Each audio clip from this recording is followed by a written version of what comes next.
Amen. If you have your Bible, turn your Bible with me to Jeremiah chapter 8.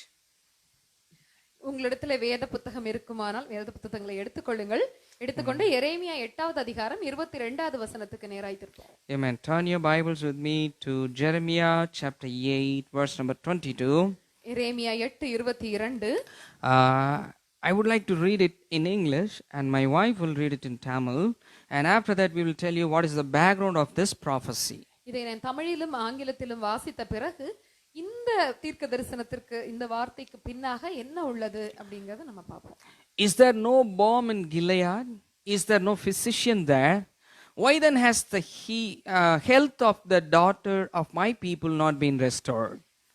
கீலேயாத்திலே பிசின் தைலம் இல்லையோ, ரண வைத்தியனும் அங்கே இல்லையோ, பின்ன ஏன் என் ஜனமாகிய குமாரத்தி சொஸ்தமடையாமற் போனாள்? Oh, God is talking about the health of Israel. இங்கே தேவன் இஸ்ரவேலருடைய சுகத்தை குறித்து பேசுகிறார். No, do you realize that God is very much concerned about your health? நீங்கள் உணர்ந்திருக்கிறீர்களா நம்முடைய சுகத்தை குறித்து ஆண்டவர் மிகவும் அக்கறையுள்ளவராய் இருக்கிறார்? Probably this is one of the familiar passages that you have heard before. இதே வார்த்தையை இதற்கு முன்பாக நீங்கள் கேட்டிருக்கலாம். But today God is going to speak to you in a different perspective. இந்த நாளிலே ஆண்டவர் வித்தியாசமான விதத்திலே உங்களோடு கூட பேசப் போகிறார். God is mentioning the medicine. தேவன் இங்கே மருந்தை குறித்து பேசுகிறார். Probably in today's word I can tell you God is prescribing the medicine. இந்த நாளிலே ஆண்டவர் ஒரு மருந்தை பரிந்துரைக்கிறார். In the meantime he says there is a doctor also. அங்கே ஒரு மருத்துவரை குறித்தும் சொல்லுகிறது. Why there is no remedy for the health? கிலேயாத்திலே பிசின் தைலம் இல்லையோ? Yes. Why there is no remedy for the health? Yeah. ஏன் அங்கு இந்த சுகம் இல்லாமல் போயிற்று? So in order to understand this verse, first of all let us learn what is their problem. இதை புரிந்து கொள்ளும்படியாக, இந்த வசனத்தை புரிந்து கொள்ளும்படியாக அங்க இருந்த என்ன பிரச்சனை, அவர்களுக்கு என்ன சுகக்கேடு இருந்தது என்பதை பற்றி நாம் அறிந்து கொள்ள வேண்டும். In the same chapter verse number 4 and 5, அதே அதிகாரம் எரேமியா 8வது அதிகாரத்திலே 4 மற்றும் 5வது வசனங்களில் நாம் பார்க்கிறோம். You shall say to them, thus says the Lord, when men fall, do they not rise again? If one turns away, does he not return? அவர்களை நோக்கி, விழுந்தவர்கள் எழுந்திருக்கிறதில்லையோ, வழி தப்பி போனவர்கள் திரும்புகிறதில்லையோ? Why then has this people turn away in perpetual backsliding? They hold fast to deceit, they refuse to return. ஆனாலும் எருசலேமியராகிய இந்த ஜனம் என்றைக்கும் வழி தப்பி போகிறது என்ன? கபடத்தை உறுதியாய் பிடித்திருக்கிறார்கள், திரும்ப மாட்டோம் என்கிறார்கள். There was a spiritual sickness. அங்கே ஒரு ஆவிக்குரிய வியாதி இருந்தது. So people were in decline. ஜனங்கள் தங்களுடைய ஆவிக்குரிய தரத்திலிருந்து தாழ்ந்து போனார்கள். And the word of God says constantly they were in perpetual backsliding. என்றைக்கும் வழி தப்பி போனார்கள் என்று இருக்கிறது. So it was like a progress and they were going away from God. கொஞ்சம் முன்னேறி போவார்கள், ஆனால் மறுபடியும் ஆண்டவரை விட்டு பின்வாங்கி போய். Everywhere in the world the people are asking the same question.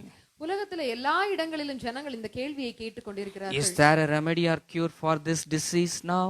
இப்பொழுது இருக்கிற இந்த பெரும் கொள்ளை நோய்க்கு ஏதாவது மருந்து இருக்கிறதா? One uncle used to call us every week, once in a week. ஒவ்வொரு வாரமும் ஒரு அருமையான வயதான அங்கிள் எங்களுக்கு ஃபோன் பண்ணுவார். In fact on Friday evening also he called me. இந்த வெள்ளிக்கிழமை மாலை கூட அவர் எங்களை அழைத்தார் மதுரையிலிருந்து. He asked me the same question. அவர் இந்த கேள்வியை தான் என்னிடம் கேட்டார். What, Simeon, what had happened? Had anyone have they found out the medicine for COVID-19?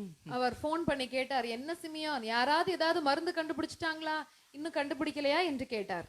Amen. Is there any cure for this disease? இந்த வியாதிக்கு ஏதாவது நிவாரணம் இருக்கிறதா? As God says in Jeremiah 8:22, there is a balm in Gilead. ஆண்டவர் சொல்லுகிறது போல கிலேயாத்திலே தைலம் உள்ளது. Amen. It is available. அது உள்ளது. Amen. And there is a physician waiting for you. அங்கே ஒரு வைத்தியரும் கூட இருக்கிறார், பரிகாரியும் கூட இருக்கிறார். The title of my sermon is Balm of Gilead. என்னுடைய செய்தியின் தலைப்பு கிலேயாத்தின் தைலம். So let me give you a little background about this Gilead and the balm. இப்பொழுது நாம் கிலெயாத்தை பற்றியும் இந்த தைலத்தை பற்றியும் கொஞ்சம் அறிந்து கொள்ள வேண்டும். Very first time in Genesis chapter 21 verses 47-48 we could read 31. Genesis chapter 31 verses 47 and 48 we could read about Gilead. முதலாக வேதாகமத்திலே ஆதியாகமம் 31வது அதிகாரம் 47வது வசனத்தில் 48வது வசனத்திலும் நாம் இதை குறித்து பார்க்கிறோம். Laban and Jacob, they are making a covenant there, and for that place they are naming, Laban is saying the name of this place is Jegar Sagutha, that means pile of testimony. He said that name in Aramaic, but Jacob is saying, let us name this place as Galeed, heap of witness. That Hebrew name, Jacob is giving the Hebrew name for that place. அங்கே லாபான் அதற்கு ஜெகர் சகதூதா என்று பெயரிட்டான். Yeah. யாக்கோபு அதற்கு கலேயாத் என்று பெயரிட்டான். லாபான் சொன்னது Aramaic மொழியிலே சொன்னான், யாக்கோபு எபிரேய மொழியிலே பெயர் வைக்கிறான் அந்த இடத்திற்கு. Very first time it's occurring in the Bible. முதலாக வேதாகமத்திலே இந்த இடத்தில் தான் இந்த வார்த்தை பயன்படுத்தப்பட்டிருக்கிறது. No, just because all these names are Hebrew and Aramaic, sometimes you are not able to pronounce it in a proper way. இது அராமிக்கிலும் எபிரேய பாஷைகளிலும் இருப்பதனால் சில சமயங்களில் சரியான உச்சரிப்பு நமக்கு வருவதில்லை. And later it had become Gilead. மறுவி அது கிலேயாத் என்று ஆனது. And in the book of Jeremiah, this place has an importance for medicine. ஆதியாகமத்திலே இந்த பெயர் உபயோகப்பட்டிருந்தாலும் எரேமியாவில வரும்பொழுதுதான் இந்த இடத்தினுடைய சிறப்பு என்ன அப்படிங்கிறது நமக்கு தெரியுது. Yeah. So let me give you a few passages about the usage of balm in Old Testament times. இந்த தைலத்தின் சிறப்பை குறித்தும் அதனுடைய உபயோகத்தை குறித்தும் பழைய ஏற்பாட்டு காலங்களிலே என்ன இருந்தது என்பதை நாம் பார்ப்போம். I told you, I have mentioned you the first occurrence in the Bible. முதலாக எப்பொழுது வேதத்திலே அது பத்தி சொல்லப்பட்டது என்றே நாம் பேசினோம். But in Genesis chapter 37 verse number 25, ஆதியாகமம் 37:25 நாம் பார்க்கிறோம். there was, and the Joseph and his brothers could see a group of people. They saw a caravan of Ishmaelites coming from Gilead. பின்பு அவர்கள் போஜனம் செய்யும்படி உட்கார்ந்தார்கள். அவர்கள் தங்கள் கண்களை ஏறெடுக்கும் போது இதோ கிலேயாத்திலிருந்து வருகிற இஸ்மவேலருடைய கூட்டத்தை கண்டார்கள். And they brought some precious things along with their camels. அவர்கள் தங்கள் ஒட்டகங்களுடனே கூட ஒரு சில விலையுயர்ந்த பொருட்களை கொண்டு வந்தார்கள். And it says the camels were bearing gum, balm, myrrh and other precious things to Egypt. அவர்கள் எகிப்துக்கு கொண்டு போகும்படி கந்த வர்க்கங்களையும் பிசின் தைலத்தையும் வெள்ளை போளத்தையும் ஒட்டகங்கள் மேல் ஏற்றி கொண்டு வந்தார்கள். In those days the balm of Gilead it's a precious one, it's a costly one. அந்த நாட்களிலே இந்த கிலேயாத்தின் தைலமானது மிக மிக விலையேற பெற்றதாய் இருந்தது. அது மிக முக்கியமான ஒன்றாக இருந்தது. See, they sold it in Egypt. Egypt was a powerful country in those days. அவர்கள் இஸ்மவேலர்கள் எகிப்திற்கு கொண்டு போகிறார்கள் என்று பார்க்கிறோம். அந்த நாட்களிலே எகிப்து ஒரு வல்லரசாக இருந்தது. And in Genesis chapter 43 verse number 11, Jacob asked his son to use it as a gift for Joseph. ஆதியாகமம் 43:11 நாம் பார்க்கிறோம், யாக்கோபு அங்கே தன்னுடைய மகனாகிய யோசேப்பை பார்க்க மற்ற மகன்கள் செல்லும் பொழுது அதை ஒரு பரிசு பொருளாக கொண்டு போக சொல்லுகிறார். And he asked his sons, take some balm with you, the balm of Gilead with you, and அப்படியானால் ஒன்று செய்யுங்கள், இந்த தேசத்தின் உச்சிதமான வஸ்துக்களில் கொஞ்சம் பிசின் தைலமும் கொஞ்சம் தேனும் கந்த வர்க்கங்களும் வெள்ளை போளமும் ஒரு சில பொருட்களையும் சேர்த்து அந்த மனிதனுக்கு காணிக்கையாக கொண்டு போய் கொடுங்கள் என்று சொல்லுகிறார். So the balm has been used as the business purpose, and the next one to honor the people, those who are in high position. இந்த தைலமானது வியாபாரத்துக்காக பயன்படுத்தப்பட்டது. மேலும் மிக உயர்ந்த பதவிகளில் உள்ளவர்களுக்கு ஒரு அன்பளிப்பாக கொடுக்குமாறு அது பயன்படுத்தப்பட்டது. And the third thing is the most important one. மூன்றாவது காரியம் மிக மிக முக்கியமானது. As we read in Jeremiah 8:22, they have used it as a medicine.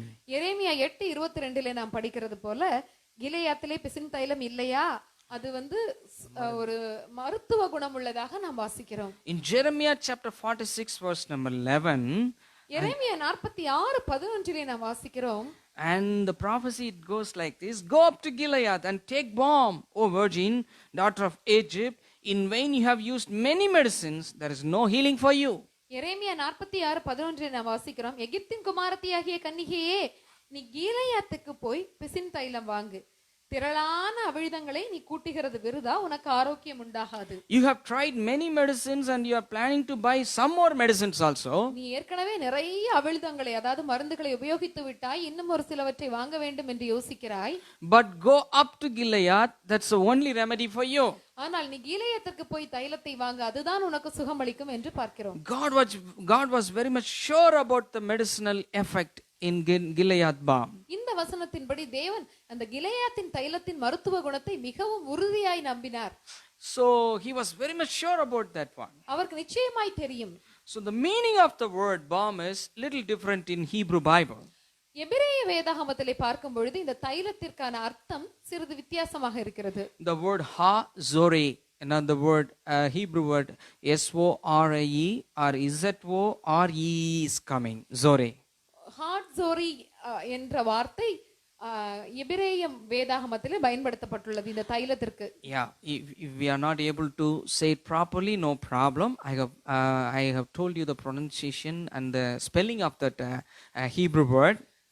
எபிரேய வார்த்தையை சரியாக உச்சரிக்க முடியாவிட்டால் அதை பற்றி எல்லாம் கவலைப்பட வேண்டாம். Sorry for that. If any Hebrew scholar we don't want to offend you with that. எபிரேய பண்டிதர்கள் யாராவது பார்த்து கொண்டிருப்பார்களானால் மன்னித்துக் கொள்ளுங்கள். So the Hebrew root word sori is it's bleeding. அந்த எபிரேய சோரி என்ற வார்த்தையின் அர்த்தம் என்னவென்றால் கசிந்து கொண்டிருக்கிற ரத்தம். So to make or to produce the medicine, people used to cut the branch or bark of the tree. அதாவது இந்த கீலேயாத்தின் தைலத்தை செய்வதற்கு அந்த மரத்திலே கீறி விடுவார்கள் ஜனங்கள்.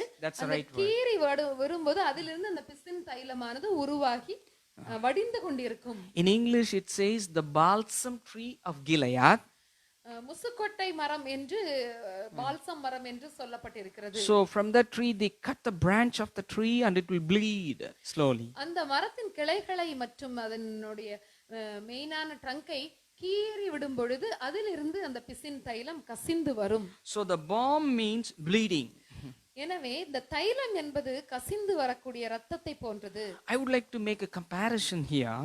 இந்த இடத்திலே ஒரு ஒப்பிடுதலை நான் சொல்ல விரும்புகிறேன். Though this passage is in metaphorical saying, இது ஒரு ஓமையாக சொல்லப்பட்டது போல இருந்தாலும் it has a profound truth in it. அதில் ஒரு ஆழமான வல்லமை உள்ள சத்தியம் உள்ளது. Dear children of God, listen to me. All the sayings, Old Testament things are pointing out Jesus Christ. நாம் எல்லாருக்கும் தெரியும், பழைய ஏற்பாட்டில் சொல்லப்பட்ட எல்லா விஷயங்களும் இயேசு கிறிஸ்துவுக்கு நேராக திருப்பப்பட்டவை. And his forthcoming.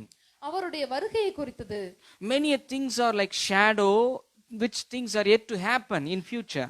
எதிர்காலத்தில் நடக்கிற விஷயங்களுக்கு நிழலாட்டமாய் பழைய ஏற்பாட்டிலே अनेक காரியங்கள் சொல்லப்பட்டிருந்தது. So the spiritual meaning of Jeremiah 8:22 and Jeremiah 46:11 is here.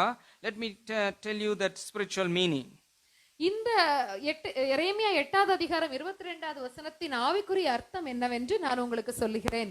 So like that balsam tree, on one particular day Jesus had died on the cross of Calvary.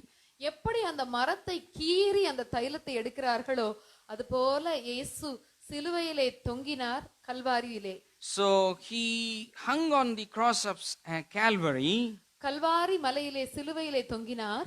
And he shed his blood on the cross. அவர் சிலுவையிலே தன்னுடைய இரத்தத்தை சிந்தினார். And one interesting fact that I read from this passage is, இந்த கிலேயாத்தின் தைலத்தை குறித்து ஒரு முக்கியமான ஒரு சுவாரஸ்யமான விஷயத்தை நான் வாசித்தேன். In a day they could extract 60 drops of balm from a tree, it seems. ஒரு மரத்திலிருந்து ஒரு நாளிலே அவர்கள் எவ்வளவு கீறி விட்டாலும் 60 சொட்டுகள் மட்டுமே அவர்களால் சேர்க்க முடியும். So that was the calculation that they have given in that article. அதை பற்றி அறிந்தவர்கள், ஆராய்ச்சி செய்தவர்கள் அப்படிதான் சொல்லுகிறார்கள், ஒரு நாளிலே 60 சொட்டுகள் மட்டுமே அது கொடுக்கும் என்று. But the God Jesus, he shed all his blood on this earth just for you and me. ஆனால் நம்முடைய இயேசு கிறிஸ்துவோ தன்னுடைய கடைசி சொட்டு ரத்தம் வரைக்கும் உங்களுக்காகவும் எனக்காகவும் சிந்தினார். Not 60 drops but every single drop. 60 சொட்டுகள் மாத்திரமல்ல, கடைசி சொட்டு ரத்தம் வரைக்கும் எல்லா சொட்டுகளையும் நமக்காக சிந்தினார். What a great God he is. எவ்வளவு நல்ல தெய்வம் அவர். What a great sacrifice that he has paid on the cross. எவ்வளவு பெரிய தியாகத்தை அவர் சிலுவையிலே செய்திருக்கிறார். Let me give you 3 points for this sermon. இந்த செய்திக்கு 3 குறிப்புகளை நான் சொல்ல விரும்புகிறேன். Number 1 is he is our physician. முதலாவதான காரியம் அவர் நம்முடைய வைத்தியர். As I told you in verse number 22, Jeremiah chapter 8 verse number 22 is talking about the physician. எரேமியா 8:22 அங்க வைத்தியரை குறித்து சொல்லப்பட்டிருக்கிறது. Jesus is our physician. இயேசு கிறிஸ்துவே நம்முடைய பரிகாரி, நம்முடைய வைத்தியர். God is our physician. தேவன் நம்முடைய வைத்தியர். Turn your Bible with me to Exodus chapter 15 verses 25 and 26. யாத்ராகமம் 15வது அதிகாரம் 25 26வது வசனங்களை எடுத்துக்கொள்வோம். Believe this, my dear friend, nothing is too difficult for him. After making the bitter water into a sweet water, God was saying this to his people Israelites. மோசே கர்த்தரை நோக்கி கூப்பிட்டான். அப்பொழுது கர்த்தர் மோசேக்கு ஒரு மரத்தை காண்பித்தார். அதை அவன் தண்ணீரிலே போட்டவுடனே அது மதுரமான தண்ணீராயிற்று. அவர் அங்கே அவர்களுக்கு ஒரு நியமத்தையும் ஒரு நியாயத்தையும் கட்டளையிட்டு அங்கே அவர்களை சோதித்து, நீ உன் தேவனாகிய கர்த்தரின் சத்தத்தை கவனமாய் கேட்டு அவர் பார்வைக்கு செம்மையானவைகளை செய்து அவர் கட்டளைக்கு செவி கொடுத்து அவருடைய நியமங்கள் யாவையும் கை கொண்டால் நான் எகிப்தியருக்கு வரப்பண்ணின வியாதிகளில் ஒன்றையும் உனக்கு வரப்பண்ணேன். நானே உன் பரிகாரியாகிய கர்த்தர். The word I am your healer, that word is coming here. நானே உன் பரிகாரியாகிய கர்த்தர். It was a crisis situation for the whole, nation. அது ஒரு முழு இஸ்ரவேல் ஜனத்திற்கும் ஒரு இக்கட்டான சூழ்நிலை. And Moses was crying unto God and God showed him a piece of log.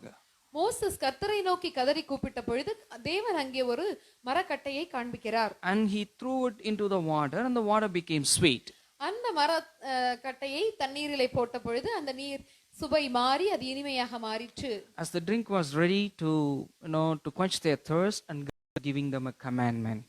அவர்கள் அதை குடித்து தங்களுடைய தாகத்தை அடக்க முற்படும் பொழுது தேவன் அங்கே ஒரு நியமத்தை கொடுக்கிறார். All the people listen to me. Here I am giving the statute or the rule.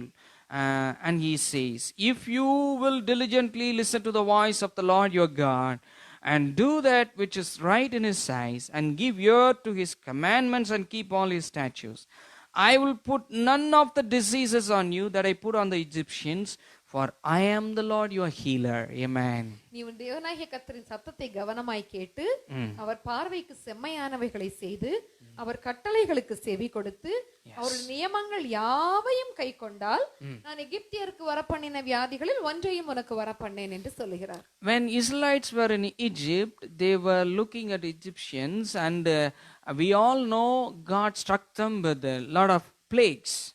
நாம் பார்க்கிறோம் எகிப்திய தேசத்திலே இஸ்ரவேல் ஜனங்கள் இருந்த பொழுது அங்கே அவர்கள் சுற்றி நடப்பதை பார்த்து கொண்டிருந்தார்கள். தேவன் அநேக வாதைகளினாலே வாதித்தார் எகிப்தியர்களை. So the mortality rate was high. அவர்கள் அநேக மரணங்களை பார்த்தார்கள். எனவே அந்த இறப்பு விகிதம் மிக மிக அதிகமாக இருந்தது. Even before they left Egypt and God struck all the firstborns in அவர்கள் கிளம்புவதற்கு சற்று முன்பாக தேவன் முதற்பேறான மகன்களை எல்லாம் சங்கரித்தார் எகிப்திலே. So by looking at all those negative things, Israelites had all these things in their mind about disease, the death and everything. இப்படிப்பட்ட காரியங்களை அதிகமாய் சமீப காலங்களிலே பார்த்ததினால் அவர்களுடைய உள்ளம் முழுவதும் மரணத்தை குறித்தும் மரண பயத்தை குறித்தும் இத்தகைய பெரும் வியாதிகளை குறித்தும் அவர்களுடைய சிந்தை நிறைந்திருந்தது. You read the history, often they were talking about death.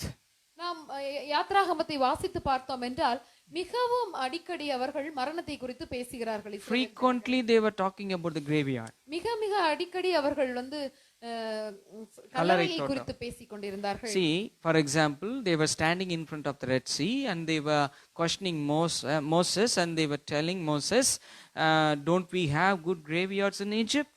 அவர்கள் செங்கடலுக்கு முன்பாக நின்று கொண்டு மோசேயை பார்த்து கேள்வி கேட்கிறார்கள். எகிப்திலே நல்ல கல்லறைகள் இல்லை என்றா எங்களை இங்கே கொண்டு வந்தீர் என்று கேட்கிறார்கள். Why did you bring us? You want to kill us here? எங்களை நான் எங்க சாகடிக்கிறதுக்கு எங்களை இங்கே கூட்டி வந்தீங்களா அப்படின்னு கேக்குறாங்க. Their minds were preoccupied with death and disease and all those negative things. அவருடைய சிந்தை முழுவதும் மரணத்தை குறித்தும் வியாதியை குறித்தும் நிறைந்து காணப்பட்டது. Listen carefully, my dear friend, God is talking to you. என் கர்மாயான சகோதரனே சகோதரனே, தேவன் உங்களோடு கூட பேசுகிறார் என்று. This could be your prophetical word. இது உங்களுக்கு தீர்க்கதரிசன வார்த்தையாக இருக்கலாம். Now, by listening lot of newses and bad newses, breaking newses, you may also go through such fear today. இந்த நாட்களிலே மறுபடியும் செய்தியை பார்த்து, செய்தித்தாளை படித்து, சோசியல் மீடியா செய்திகளை கேட்டு உங்களுடைய மனம் முழுவதும், சிந்தை முழுவதும் இத்தகைய பயத்தினாலே நிறைந்து காணப்படலாம். So I want to encourage you. God is saying, I will put none of the disease on you that I put on the Egyptians. தேவன் இந்த நாளிலே உங்களை பார்த்து சொல்கிறார், எகிப்தியருக்கு வந்த பெரும் வியாதிகளில் ஒன்றையும் உனக்கு வரப்பண்ணேன் என்று. What a privilege we have in God. தேவனுக்குள்ளாக நாம் எவ்வளவு பெரிய பாக்கியசாலிகளாக None இருக்கிறோம். of the diseases will touch you. அத்தகைய வியாதிகள் ஒன்றும் உங்களை தொடாது. But the statute, the commandment is listen to his voice. ஆனால் கொடுக்கப்பட்ட கட்டளை என்னவென்றால் அவருடைய சத்தத்திற்கு செவி கொடுக்க வேண்டும். For I am the Lord your healer. நானே உன் பரிகாரியாகிய கர்த்தர். In many places in the New Testament we could read I am statement. I am and nane. In New Testament. புதிய ஏற்பாட்டு சமயங்களில், புதிய ஏற்பாட்டிலே அநேக முறை நாம் வாசிக்கிறோம் நானே என்று. But in the Old Testament in few places God says I am that I am, and here he says I am your healer. பழைய ஏற்பாட்டிலே நான் இருக்கிறவராகவே இருக்கிறேன் என்று சொல்லுகிறார். இந்த இடத்திலே சொல்லுகிறார் நான் உன் பரிகாரியாகிய கர்த்தர். So if you are going through such terrible pain or such terrible fear in your life, I want to encourage you, this physician is available for you. நீங்கள் உங்களுடைய வாழ்க்கையிலே அத்தகைய வியாதியினாலோ பயத்தினாலோ பீடிக்கப்பட்டிருப்பீர்களானால் இந்த வைத்தியர் உங்களுக்கு அவைலபிளாக இருக்கிறார். In those days God prophesied to them and he told them that his physicians are available in Gilead. அந்த நாளிலே ஆண்டவர் இஸ்ரவேல் ஜனங்களை பார்த்து சொல்லுகிறார் கீலேயாத்திலே வைத்தியர் உண்டு என்று. And today I would like to tell you the same physician is available for us 24/7. இந்த நாளிலே நமக்கு இந்த வைத்தியர் 24 மணி நேரம் நமக்கு அவைலபிளாக இருக்கிறார். More than that, in those days they were traveling through wilderness. இப்பொழுது நாம் இந்த பகுதியை பார்க்கும் பொழுது இஸ்ரவேல் ஜனங்கள் வனாந்தரத்தின் வழியாக பயணித்துக் கொண்டிருந்தார்கள். For 40 years they were traveling through wilderness. 40 ஆண்டுகள் அவர்கள் வனாந்தரத்திலே பயணித்தார்கள். So they were vulnerable for other disease and then other dangers in the wilderness. அவர்கள் அவ்வாறாக பயணிக்கும் பொழுது மற்ற வியாதிப்படுவதற்கோ இல்ல மற்ற விதமான விஷப்பூச்சிகளுக்கோ மற்ற பாதிப்புகளுக்கோ உள்ளாவதற்கான வாய்ப்புகள் மிகவும் அதிகமாக இருந்தன. So where do they go for a medicine or a physician in those days? அந்த நாட்களிலே அவர்கள் வைத்தியரை பார்க்க எங்கே போவார்கள், தைலத்திற்கு எங்கே போவார்கள்? Actually God protected them with the pillar of cloud and fire. அந்த நாட்களிலே தேவன் அவர்களை மேகஸ்தம்பமாகவும் அக்கினி ஸ்தம்பமாகவும் பாதுகாத்தார். In the meantime, if you read in the book of Psalms, it says none of them fell sick. நாம் சங்கீதத்திலே பார்க்கிறோம் ஒருவனும் வியாதிப்பட்டு போகவில்லை. Yeah, such a protection God gave to them. அந்த நாட்களிலே தேவன் அவர்களுக்கு அப்படிப்பட்ட பாதுகாப்பை கொடுத்தார். So as God said, I am your healer, even today he is your healer. தேவன் சொன்னபடியே அவர் நம்முடைய பரிகாரியாகிய கர்த்தராய் இருக்கிறார். If you go to a very big multi-speciality hospital to see a doctor, you need to get prior appointment from them. ஒரு பெரிய மருத்துவமனையிலே ஒரு பெரிய மருத்துவரை நீங்கள் பார்க்க வேண்டும் என்றால் முன்பாக பதிவு செய்ய வேண்டும். Even in India or in abroad, anywhere else, I want to tell you, you have to get the appointment from them. நாம் போய் இந்தியாவிலும் சரி மற்ற நாடுகளிலும் மருத்துவர்களை பார்க்க வேண்டும் என்றால் முன்பதிவு அவசியமாக செய்திருக்க வேண்டும். But I want to encourage you, dear friend, to this physician you no need any appointment. ஆனால் எனக்கு அருமையானவர்களே, இந்த வைத்தியரை பார்ப்பதற்கு சந்திப்பதற்கு நமக்கு எந்த விதமான முன்பதிவும் தேவையில்லை. This physician is available 24/7. 24 மணி நேரம் நமக்கு அவர் இருக்கிறார். He will heal all your sickness. அவர் நம்முடைய வியாதிகள் எல்லாவற்றையும் சுகமாக்குவார். He will forgive all your sins. அவர் நம்முடைய பாவங்களை எல்லாம் மன்னிப்பார். And he will satisfy you with good things. அவர் நம்மை நன்மைகளினால் திருப்தியாக்குவார். So Christ is our physician today. இயேசு கிறிஸ்துவே நம்முடைய பரிகாரியாகிய கர்த்தர். Jesus, when he hung on the cross, he shed every single drop of his blood for us. இயேசு கிறிஸ்து சிலுவையிலே தொங்கின பொழுது கடைசி சொட்டு ரத்தம் வரைக்கும் நமக்காக சிந்தினார். It is full of no, it's free of cost. அது மிக மிக நமக்கு இலவசமாக கொடுக்கப்பட்ட ஒன்று. You no need to pay anything for it. அதை வாங்குவதற்கு பெற்றுக்கொள்வதற்கு நீங்க எதுவுமே கொடுக்க தேவையில்லை. Irrespective of your caste or creed or any background, you can come to this physician. இந்த மருத்துவரிடத்திலே நீங்கள் எந்த ஒரு பின்பலத்தையும் பார்க்காமல், மதமோ ஜாதியோ எதுவுமே நீங்கள் யோசிக்காமல் இந்த மருத்துவரிடத்துல வரலாம். He is the physician for everyone. அவர் எல்லாருக்கும் வைத்தியராய் இருக்கிறார். Even in New Testament, 2 times, no, Jesus was saying, I am your physician. புதிய ஏற்பாட்டிலும் கூட 2 முறை இயேசு கிறிஸ்து சொல்லி இருக்கிறார், நானே உன் பரிகாரியாக கர்த்தர் என்று. One place I would like to read that verse to you. ஒரு இடத்தை நான் வாசிக்க விரும்புகிறேன். Mark chapter 2 verse number 17 says, mark 2:17 நாம் பார்க்கிறோம். and when Jesus heard it, he said to them, those who are well have no need of a physician, but those who are sick, I came not to call the righteous, but sinners. Mark 2:17 நாம் பார்க்கிறோம். இயேசு அதை கேட்டு, பிணியாளிகளுக்கு வைத்தியன் வேண்டியதே அல்லாமல் சுகமுள்ளவர்களுக்கு வேண்டியதில்லை. So he is saying, I am your physician. அவர் சொல்லுகிறார், நான் உங்கள் பரிகாரியாகிய கர்த்தர். Number 1, I would like to tell you, he is our doctor. முதலாவதாக நான் சொல்ல விரும்புகிறேன், அவர் நம்முடைய வைத்தியராய் இருக்கிறார். To get the remedy or to get the healing from this doctor, you should come to the doctor and you should follow his words. இந்த மருத்துவரிடம் இந்த சுகம் பெற்றுக்கொள்ள வேண்டும் என்றால் இந்த மருத்துவரிடத்திலே நீங்கள் முதலில் வர வேண்டும். அவர் எழுதி கொடுக்கிற பிரிஸ்கிரிப்ஷனை நீங்க ஃபாலோ பண்ணணும். And the number 2 is that his blood is it has the healing power. இரண்டாவதான விஷயம், அவருடைய இரத்தத்திற்கு சுகமளிக்கும் வல்லமை உண்டு. Number 1, he himself is a doctor. முதலாவதாக அவர் நம்முடைய வைத்தியராய் இருக்கிறார். Number 2, his blood will give you the healing power. இரண்டாவதாக அவருடைய இரத்தம் நமக்கு சுகமளிக்கும். So let me give you 1 or 2 references from the Bible. நான் அதற்கு 1-2 வசனங்களை சொல்லுகிறேன்.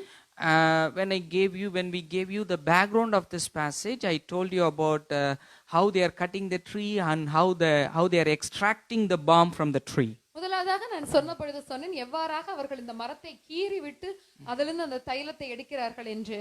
So the Hebrew word has 2 meaning for it. எபிரேய இந்த வார்த்தைக்கு 2 அர்த்தம் உள்ளது. Number 1 is bleeding. முதலாவது அர்த்தம் ரத்தம் கசிந்து வருவது. Number 2 is run blood. That means ஓடுகிற ரத்தம். Yeah, it has 2 meaning in it. 2 அர்த்தங்கள் உள்ளன. So the balm has 2 meaning. இந்த தைலத்திற்கு 2 அர்த்தம் உள்ளது. Like that, when you apply that balm in your life or on your wound or your sores or when you have a ache in your body, it will heal you. முதலாவதாக இந்த தைலத்தை நீங்கள் உங்களுக்கு எங்கே பிரச்சனை உள்ளதோ அந்த இடத்துல தடவும் பொழுது அது உங்களுக்கு சுகம் உண்டாக்கும். Like that, by faith, when you apply the blood of Jesus, you will have the healing power. அதே போல இயேசு கிறிஸ்துவின் ரத்தத்தை நீங்கள் விசுவாசித்து உங்களுடைய பிரச்சனைகளுக்கு மேலாக பூசும் பொழுது அதற்கு சுகமளிக்கிற வல்லமை உள்ளது. In 1 John chapter 1 verse number 7 says, 1 யோவான் 1:7 நாம் பார்க்கிறோம். It says, it will cleanse us from all sins. அவருடைய குமாரனாகிய இயேசு கிறிஸ்துவின் ரத்தம் சகல பாவங்களையும் நீக்கி நம்மை சுத்திகரிக்கும். Yeah, one more time let me tell you, it will cleanse us from all sins. அது நம்ம எல்லா பாவங்களையும் நீக்கி சகல பாவங்களையும் நீக்கி நம்மை சுத்திகரிக்கும். Okay, let me give you one more passage and after that I will give you a little explanation about the blood of Jesus. இன்னொரு பகுதியையும் கூட வாசித்து விட்டு நான் இயேசு கிறிஸ்துவின் ரத்தத்தை குறித்து உங்களோடு கூட பேச விரும்புகிறேன். 1 Corinthians chapter 11 1 கொரிந்தியர் 11வது அதிகாரம் verse number 30 says, 30வது வசனம் இவ்வாறாக சொல்கிறது. You all know the whole passage is about taking part in the communion or the Lord's table. இந்த 11வது அதிகாரம் நமக்கு எல்லாருக்கும் தெரியும், இது கர்த்தருடைய பந்தியை குறித்தது. So when he broke the bread, he says, this is my body, please take it and do it in remembrance of me. அவர் அந்த அப்பத்தை எடுத்து பிட்டு, இது என் சரீரத்திற்கான அடையாளமாய் இருக்கிறது, இதை செய்யும் பொழுதெல்லாம் என்னை நினைவு கூறும்படி இதை செய்யுங்கள் என்று சொன்னார். So in verse number 25 he says, he took the cup in the same manner, he took the cup and he says, it's a symbol of making the new covenant with you. So when you drink in this cup, do this in remembrance of me. 25வது வசனத்துல நாம் பார்க்கிறோம், போஜனம் பண்ணின பின்பு அவர் அந்தப்படியே பாத்திரத்தையும் எடுத்து, இந்த பாத்திரம் என் ரத்தத்தினால் ஆகிய புதிய உடன்படிக்கையாய் இருக்கிறது, நீங்கள் இதை பானம் பண்ணும் போதெல்லாம் என்னை நினைவு கூறும்படி இதை செய்யுங்கள் என்றார். He is making a covenant with his blood. இந்த இடத்துல ஒரு உடன்படிக்கை செய்து கொள்கிறார். And the covenant is called a new covenant. இது புதிய உடன்படிக்கையாய் இருக்கிறது. So when we come to the lower part in the passage, verse number 30 says, இதே அதிகாரத்தை நாம் வாசித்துக் கொண்டே வரும்பொழுது 30வது அதிகாரத்தில் இவ்வாறு நாம் பார்க்கிறோம், if you take part in this communion service in an unworthy manner, and he says these are all things will happen. நீங்கள் பாத்திரம் இல்லாத இத்தகைய பந்தியிலே பங்கெடுக்கும் பொழுது இந்தந்த காரியங்கள் நடக்கும் என்று சொல்லுகிறார். Sometimes people feel weak, sometimes they have some sickness or some diseases are there. உங்களில் அநேகர் பலவீனரும் வியாதி உள்ளவர்களுமாய் இருக்கிறார்கள். So if you take in an worthy manner, நீங்கள் பாத்திரவான்களாய் அதிலே பங்கேற்கும் பொழுது it has the power to heal all your sickness. இந்த பந்திக்கு, கர்த்தருடைய பந்திக்கு உங்களுடைய வியாதிகளை சுகமாக்குகிற வல்லமை இருக்கிறது. Amen. Glory to God. Hallelujah. தேவனுக்கு மகிமை. Amen. Why we are taking part in the Lord's table? எதற்காக நாம் கர்த்தருடைய பந்தியிலே பங்கு பெற வேண்டும்? This is not a tradition, dear brother. This is not a ritual. இதை நாம் சடங்காச்சாரமாக, பாரம்பரிய கட்டுகளாக நாம் செய்வதில்லை. Remember that it is a new covenant, and it has the power to heal your disease. அது நம் கர்த்தருடனே செய்கிற புதிய உடன்படிக்கையாய் இருக்கிறது. மட்டுமல்லாது உங்களுடைய வியாதியிலிருந்து உங்களுக்கு சுகமளிக்க இது வல்லமை உள்ளதாய் இருக்கிறது. Once I heard a very good testimony from a famous pastor. ஒரு பிரபலமான போதகரிடத்திலிருந்து ஒரு சாட்சியை நான் கேட்டேன். And it had happened years back. பல வருடங்களுக்கு முன்பதாக இது நடந்தது. This pastor, as usual, he took his church believers for that Holy Land tour to Israel. ஒரு போதகர் தங்களுடைய சபை மக்களை அழைத்து கொண்டு இந்த பரிசுத்த தேசமாகிய இஸ்ரவேல் தேசத்திற்கு அவரை அழைத்து சென்றார். When they reached that place in Tel Aviv, that's the capital city now. So when they reached that place, one of their team members, a sister, fell sick. அங்கே அவர்கள் போய் சேர்ந்து டெல் அவிவ் என்கிற இஸ்ரவேலினுடைய அந்த தலைநகரத்திற்கு சென்ற பொழுது ஒரு சகோதரி நோய்வாய்ப்பட்டார். It was a worst case. மிகவும் தீவிரமான வியாதியாக இருந்தது. So they have admitted her in the hospital. They put her in the ICU. அவர்களை மருத்துவமனைக்கு கொண்டு சென்ற பொழுது அங்கே பெட்ல சேர்க்க வேண்டும் என்று சொன்னார்கள். ஐசியூவிலே, தீவிர சிகிச்சை பிரிவிலே அவர்கள் அனுமதிக்கப்பட்டார்கள். So the doctors and the team were taking care of that sister. அந்த மருத்துவர்களும் மற்றவர்களும் அந்த சகோதரியை கவனித்துக் கொண்டிருந்தார்கள். But this pastor was not able to assist that person stay with her. ஆனால் அந்த போதகர் அந்த சகோதரியுடனே அங்க தங்கி இருக்க முடியவில்லை. So he was taking the team and leading the team to many places. அவர் அவரோட வந்த குழு மக்களை அங்கே இங்கும் அழைத்து சென்று கொண்டிருந்தார். And then God was talking to him and he was telling him one thing. தேவன் அவரோடு கூட பேசி ஒரு காரியத்தை வெளிப்படுத்தினார். Why don't you go to that place and take part in the Lord's table? அந்த இடத்திற்கு நீ சென்று, அந்த சகோதரி இருக்கிற இடத்திற்கு சென்று கர்த்தருடைய பந்தியை நீ நடத்து என்று சொன்னார். But it's not easy, but this pastor obeyed to God's voice. இப்படி ஒரு வெளிநாட்டிற்கு சென்று இருக்கும் பொழுது அத்தகைய மருத்துவமனையிலே சென்று இதெல்லாம் நடத்துவது எளிதான காரியம் கிடையாது. ஆனாலும் அந்த தேவ ஊழியர் தேவனுக்கு கீழ்ப்படிந்தார். I think he took 2 of his elders with him and then they went to the ICU. அவர் அவருடைய சபையின் 2 மூப்பர்களை அழைத்து கொண்டு அந்த ஐசியூவுக்கு சென்றார். And they got the permission to do that Lord's table inside the ICU. அவர்கள் அங்கே சென்று அதற்கான அனுமதி பெற்றுக்கொண்டு தேவனுடைய பந்தியை கொடுத்தார்கள். And as a symbol of the blood, they took the juice, and then symbol of God's body, Christ's body, they took the bread, and then they were praising God. கர்த்தருடைய சரீரத்திற்கு அடையாளமாக பிற்கப்பட்ட அப்பத்தையும் கர்த்தருடைய இரத்தத்திற்கு அடையாளமாக திராட்சை ரசத்தையும் எடுத்துக்கொண்டு அங்கே போய் அவர்கள் துதிக்க ஆரம்பித்தார்கள். And then they took part in the Lord's table. அவர்கள் எல்லாரும் சேர்ந்து தேவனுடைய பந்தியிலே பங்கு பெற்றார்கள். And then they asked the sister also to took part in the Lord's table. அந்த சகோதரியின் கூட தேவனுடைய பந்தியிலே பங்கு பெறுமாறு அழைத்தார்கள். In a miraculous way, God healed her. அந்த பந்தி முடிந்த பொழுது அந்த சகோதரி அற்புத விதமாக சுகமாக்கப்பட்டார். Amen. Praise God. Glory to God. தேவனுக்கே மகிமை உண்டாவதாக. In that place, that room was filled by God's presence. அந்த இடத்திலே அந்த அறை முழுவதும் தேவ பிரசன்னத்தினால் நிரம்பி இருந்தது. She was on the bed and then she was able to sat on the bed and then she was able to walk little by little. அந்த இடத்திலே அவர்கள் எழுந்து உட்கார்ந்து கொஞ்சம் கொஞ்சமாக நடக்க ஆரம்பித்தார்கள். So what I'm trying to say is, his blood has the power to heal the sickness.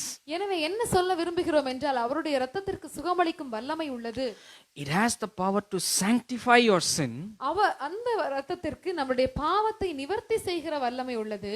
In the meantime, it has the power to heal your sickness. அதே நேரத்திலே உங்களுடைய வியாதியை சுகமாக்குகிற வல்லமையும் அதற்கு உள்ளது. You may say, brother, my case is a different one. I have the worst part in my life. நீங்கள் சொல்லலாம், ஐயோ என் கதை ரொம்ப மோசமான கதை அப்படின்னு சொல்லலாம். Whatever it could be, I want to encourage you this morning, by faith, apply the blood of Jesus Christ. என்ன மோசமானதாக இருந்தாலும் பரவாயில்லை, இந்த கால வேளையில நான் உங்களை உற்சாகப்படுத்த விரும்புகிறேன். இயேசு கிறிஸ்துவின் இரத்தத்தை நீங்கள் பூசிக்கொள்ளும் பொழுது, Number 1, this blood will cleanse you or sanctify you. Number 2, this blood will heal you. முதலாவதாக அது உங்களை பரிசுத்தப்படுத்தும், இரண்டாவதாக அது உங்களுக்கு சுகம் அளிக்கும். Amen. Praise God. Hallelujah. Hallelujah. Number 3, his word is our medicine, the balm. மூன்றாவதாக அவருடைய வார்த்தை நமக்கு மருந்தாக இருக்கிறது, தைலமாக இருக்கிறது. And the people say the balm of Gilead is a painkiller. ஆராய்ச்சியாளர்கள் சொல்லுகிறார்கள் இந்த கிலெயாத்தின் தைலமானது வலி நிவாரணி என்று. So I want to tell you, they have to apply the balm in order to get rid of the pain. ஒருவருக்கு வலியிலிருந்து நிவாரணம் வேண்டும் என்றால் அவர்கள் அந்த தைலத்தை எடுத்து பூசிக்கொள்ள வேண்டும். So like that, I want to tell you, apply the word of God in your life. அதே போல உங்களுடைய வாழ்க்கையிலே தேவனுடைய வார்த்தையை நீங்கள் அப்ளை செய்யுங்கள். Lord of healing scriptures is there in the Bible. சுகமளிப்பதை குறித்து अनेक வேத பகுதிகள் வேதாகமத்திலே உள்ளன. Take that scripture, put it into practice. அந்த வேத பகுதிகளை எடுத்து நீங்கள் உங்களுடைய வாழ்க்கையிலே அதை அப்ளை செய்ய ஆரம்பிக்க வேண்டும். Once, one elderly pastor, as he was preaching, he said this. ஒரு வயதான தேவ ஊழியர் பிரசங்கித்துக் கொண்டிருக்கும் பொழுது இவ்வாறாக சொன்னார். He said, every day morning I am taking 20 tablets. அவர் சொன்னார், ஒவ்வொரு நாளும் காலையில நான் 20 மாத்திரை எடுத்துக்கிறேன் அப்படின்னு சொன்னார். We thought, how is it possible for him to take these many tablets? எங்களுக்கெல்லாம் ரொம்ப கஷ்டமா போச்சு, எப்படி இவர் இத்தனை மாத்திரை ஒரே நேரத்துல எடுக்கிறாரு அப்படின்னு சொல்லி. He smiled at us and he said, I am taking 20 healing scriptures in the morning. அவர் உடனே எங்களை பார்த்து சிரித்து விட்டு சொன்னார், ஒவ்வொரு நாள் காலையிலும் சுகமளித்தலை பற்றி கூறப்பட்டுள்ள வேத வார்த்தைகளை நான் அறிக்கையிடுவேன் என்று. Now last week we preached about the promises of God. கடந்த வாரத்தில் நாம் தேவனுடைய வாக்குத்தத்தங்களை குறித்து கேட்டோம். And now I want to tell you, this word has the healing power. இப்பொழுது நான் உங்களுக்கு சொல்ல விரும்புகிறேன், இந்த வார்த்தையிலே சுகமளிக்கும் வல்லமை உள்ளது. You have to apply the word in your life. நீங்கள் உங்களுடைய வாழ்க்கையிலே இதை அறிக்கையிட வேண்டும். How you can apply the word? எவ்வாறாக இதை நீங்கள் உங்களுடைய வாழ்க்கையிலே அபியாசிக்க முடியும்? Amen. It's in Proverbs chapter 3, verse number 1 and 8. I would like to read those verses to you. நீதிமொழிகள் 3:1 மற்றும் 8 வசனங்கள். In order to understand verse number 8, you have to read verse number 1, so that I am reading verse number 1 and 8 to you. 8வது வசனத்தை புரிந்து கொள்ள வேண்டுமானால் முதலாவதாக நாம் 1வது வசனத்தை படிக்க வேண்டும். எனவே நான் இரண்டையும் வாசிக்கிறேன். My son, do not forget my teaching, but let your heart keep my commandments. என் மகனே, என் போதகத்தை மறவாதே, உன் இருதயம் என் கட்டளைகளை காக்க கடவது. It will be healing to your flesh and refreshment to your bones. அது உன் நாபிக்கு ஆரோக்கியமும் உன் எலும்புகளுக்கு ஊனமாகும். In Tamil it says nabiki, but in English it says it's healing to your flesh, for your body and your bones. ஆங்கிலத்திலே அது நம்முடைய உடலுக்கும் நம்முடைய எலும்புகளுக்கும் என்று சொல்லப்பட்டிருக்கிறது. So read the word more. வார்த்தைகளை அதிகமாக படிக்கும் பொழுது it will work as a painkiller in your life. அது உங்களுடைய வாழ்க்கையிலே ஒரு வலி நிவாரணியாக செயல்படும். In the meantime, it says it has the healing power. அதே நேரத்திலே அதுக்கு சுகமளிக்கிற வல்லமை உள்ளது. There is a evangelist, a humble man of God. His name is brother Susi Prabhakaradas. ஒரு அருமையான தேவ ஊழியர் சுசி பிரபாகரதாஸ் என்று இருக்கிறார். He shared a very good testimony in the meeting. ஒரு கூட்டத்திலே அவர் அருமையான சாட்சி ஒன்றை சொன்னார். He is a very humble man of God. அவர் ஒரு தாழ்மையான தேவ மனிதன். And he said, whenever he has a headache, whenever he struggles with a headache, and he says he won't take any tablet, straight away he will go and attend any prayer meeting or worship session or singing session somewhere. He will go to the church. அவர் தனக்கு தலைவலி வரும் பொழுதெல்லாம் மாத்திரை எடுத்துக்கொள்ள மாட்டாராம். எங்க எல்லாம் துதியோ ஆராதனையோ நடந்து கொண்டிருக்கிறதோ அங்கே போய் அவர் கலந்து கொள்வாராம். I think in Chengalpattu or somewhere he said this, and he had a terrible headache one day. செங்கல்பட்டில் வைத்து ஒரு முறை சொன்னார், அவருக்கு மிகவும் அதிகமான தீவிரமான தலைவலி He உண்டாயிற்று. was not able to bear that pain. அவரால் அந்த வலியை தாங்கிக் கொள்ளவே முடியவில்லை. And he was searching for a church. அவர் ஒரு ஆலயத்தை தேடினார். And he found a church, small அவர் ஒரு church. ஆலயத்தை கண்டுபிடித்தார். Some group of people, they were worshiping God under a hut. ஒரு குடிசையின் கீழாக சில ஜனங்கள் இருந்து தேவனை ஆராதித்துக் கொண்டிருந்தார்கள். He didn't show himself who he is. அவர் தன்னை குறித்து யார் என்று சொல்லிக் கொள்ளவில்லை. No, slowly sneaking inside the door, and he sat inside the presence of God. மெதுவாக அந்த குடிசைக்குள்ளாக நுழைந்து தேவ பிரசன்னத்திலே அவர் அமர்ந்திருந்தார். And the pastor was leading worship, and he was preaching the word. அந்த போதகர் அழகாய் ஆராதனை நடத்தி தேவ வார்த்தையை குறித்து பிரசங்கித்துக் கொண்டிருந்தார். There was a surprise. God healed him in அந்த miraculous way. நேரத்திலே தானே அருமையான சகோதரர் சுசி பிரபாகர தாஸை தேவன் அற்புதமாய் சுகமாக்கினார். Hallelujah. Hallelujah. This word and his presence has the power to heal our pain. நம்முடைய வலிகளை நீக்குவதற்கு இந்த வார்த்தைக்கும் அவருடைய பிரசன்னத்திற்கும் வல்லமை உள்ளது. So how you can apply the word? எவ்வாறாக நீங்கள் இந்த வார்த்தைகளை உங்களுடைய வாழ்க்கையிலே நீங்கள் Get some healing scriptures from the word, from the Bible. வேதத்திலிருந்து ஒரு சில சுகமளிக்க குறித்த வார்த்தைகளை பெற்றுக்கொள்ளுங்கள். Confess it again and again. அதை அறிக்கையிடுங்கள் முழு மனதோடு. For example, Psalm number 103. ஒரு உதாரணமாக சங்கீதம் 103. Amen. You can take that scripture and then confess that scripture again and again. அந்த அதிகாரத்தை எடுத்து மீண்டும் மீண்டுமாக நாம் அறிக்கையிடலாம். Memorize the word of God. தேவனுடைய வார்த்தைகளை மனப்பாடம் செய்து கொள்ளுங்கள். And it has the medicinal power, so that say that again and again. அது சுகமளிக்கும் வல்லமை உள்ளதாக இருக்கிறபடியினால் அந்த வார்த்தைகளை மறுபடியும் நீங்கள் சொல்ல வேண்டும். It will heal your disease. அது உங்களுடைய வியாதிகளை சுகமாக்கும். Amen. Hallelujah. Hallelujah. Hallelujah. Hallelujah. So my last question is, I have to ask you this question. கடைசியாக உங்களை பார்த்து ஒரு கேள்வி கேட்க விரும்புகிறேன். We know there is a balm in Gilead. கிலெயாத்திலே ஒரு தைலம் உள்ளது. And we know the physician is available. அங்கே ஒரு சுகமளிக்கிற வைத்தியரும் இருக்கிறார் என்பதை நாம் அறிந்திருக்கிறோம். And how come that such a medicine is not made use of, and such a physician not sought after? இத்தகைய வல்லமையுள்ள தைலத்தை யாரும் ஏன் தேடவில்லை? ஏன் இத்தகைய வல்லமையுள்ள வைத்தியரையும் யாரும் போய் பார்த்து உதவி செய்யும்படி கேட்கவில்லை? Why people are not healed? ஏன் ஜனங்கள் சுகமாகவில்லை? This shows the carelessness and the sluggishness of the people. இது ஜனங்களுடைய அறியாமையையும் ஜனங்களுடைய சோம்பேறித்தனத்தையும் கூட காட்டுகிறது. So I want to encourage you, we have to come to God to get the healing. நான் இந்த வேளையிலே உங்களை உற்சாகப்படுத்த விரும்புகிறேன். நாம் தேவனிடத்தில் செல்ல வேண்டும். Amen. The balm is the word of God. இந்த தைலம் தேவனுடைய வார்த்தையாய் இருக்கிறது. And the physician is of God. வைத்தியர் நம்முடைய தேவனாக இருக்கிறார். In the meantime, his blood has the power to heal our sickness. அவருடைய இரத்தம் நம்முடைய வியாதிகளை சுகமளிக்க வல்லமை உள்ளதாய் இருக்கிறது. So we have to come to God to get the healing. நாம் தேவனிடத்தில் போய் அந்த சுகத்தை பெற்றுக்கொள்ள வேண்டும். Sometimes people used to ask this question to us. ஒரு சில நேரங்களிலே ஜனங்கள் இந்த கேள்விகளை நம்மிடத்தில் கேட்கிறார்கள். Is there a God? Tell us. தேவன் இருப்பாரானால் எங்களுக்கு சொல்லுங்கள். Can't he show it to us? எங்களுக்கு நீங்க காட்ட முடியாதா? So they are asking some questions like that. அவர்கள் அத்தகைய கேள்விகளை நம்மிடத்தில் கேட்கிறார்கள். The word of God says, if you seek him, you will find him. வேதம் சொல்லுகிறது நீங்கள் தேடினால் தேவனை கண்டடைவீர்கள் என்று. What a wonderful word. If you seek him, you will find him. நீங்கள் அவரை தேடினால் அவரை நீங்க கண்டடைவீர்கள். If you ask those things in prayer, he will answer you. இந்த கேள்விகளை எல்லாம் நீங்கள் ஜெபத்தை ஆண்டவரிடத்தில் கேட்பீர்களானால் தேவன் உங்களுக்கு பதில் கொடுக்கிறவராய் இருக்கிறார். No, we don't have time to give you more illustration about this. இதை குறித்து அதிகமான விளக்கங்களை சொல்வதற்கு எங்களுக்கு நேரம் இல்லை. But I want to tell you